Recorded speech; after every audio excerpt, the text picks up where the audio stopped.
اسلام آباد کو جدید سمارٹ سٹی میں تبدیل کرنے کے عمل میں تیزی آ گئی ہے، جہاں وفاقی وزیر داخلہ محسن نقوی نے سیف سٹی منصوبے کے اہم اپ گریڈز کو جلد مکمل کرنے کی ہدایت جاری کر دی ہے۔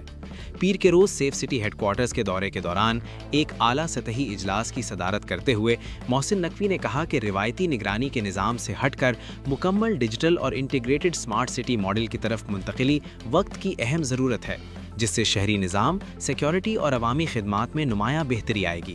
اجلاس میں بتایا گیا کہ اسلام آباد سیف سٹی پروجیکٹ کے فیز 2 کا تقریباً 75% کام مکمل ہو چکا ہے۔ وزیر داخلہ نے ہدایت دی کہ باقی ماندہ کام ہر صورت 30 مئی تک مکمل کیا جائے تاکہ دارالحکومت کی ڈیجیٹل تبدیلی کو بروقت یقینی بنایا جا سکے۔ نئے سمارٹ سٹی فریم ورک کے تحت central command and control system کو اپ گریڈ کیا جا رہا ہے، جس کے ذریعے پولیسنگ، ٹریفک مینجمنٹ اور شہری سہولیات کو ایک مربوط ڈیجیٹل پلیٹ فارم پر لایا جائے گا۔